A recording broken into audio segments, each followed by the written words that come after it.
इस दौरान आप लोगों को कोड नेम दिए गए जब वॉर में होते हैं, ये कोड नेम का नॉमिक्लेचर कैसे होता है? आपको चाणक्य मिला, किसी को खलीफा, किसी को संग्राम, कैप्टन बत्रा को शेर शाह, तो बहुत पॉपुलर कोड नेम हुआ, कैसे होता है ये कोड नेम होते हैं क्योंकि हम रेडियो सेट के ऊपर बात करते हैं और उसमें हमको सिक्योरिटी मेंटेन करना बहुत ज़रूरी होता है ताकि दुश्मन को पता ना चले कि कौन सीओ है, कौन कंपनी कमांडर है, कौन डॉक्टर है या कौन क्या है। ओके। तो हम आर्बिट्रेरी होते हैं ये एक्चुअली कोड नेम्स, अपने आप खुद सेलेक्ट कर लेते हैं और नाम रख लेते हैं।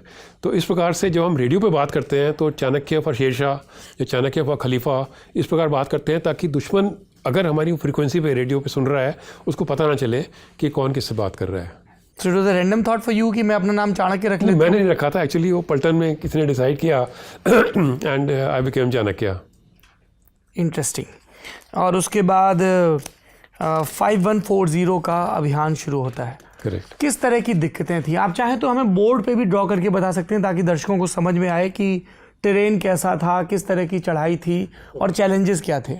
ओके, तो 5140 जो था that was the most dominating height, सामूहिक रूप से सबसे महत्वपूर्ण द्रास सब सेक्टर में आफ्टर तोलोलिंग। तो इसको मैं आपको इस पे बताता हूँ। जी प्लीज़। तो अगर मैं डायग्राम बना के समझाऊँ, जैसे ये नेशनल हाईवे आ रहा है जोजिला से, ओके, है ना, it is coming here and ये मशको वाले की तरफ से जब देखते हैं ये द्रास है। तो द्रास से जो पहला फीचर है ये हम साइड व्यू देख रहे हैं जी, जैसे तोलोलिंग। ओके। तोलोलिंग के बाद जो है वो थोड़ा नीचे को आता है, फिर there is rocky knob and hump complex. Rocky knob and hump complex, correct जी। और उसके बाद फिर ये है 5140 तोलोलिंग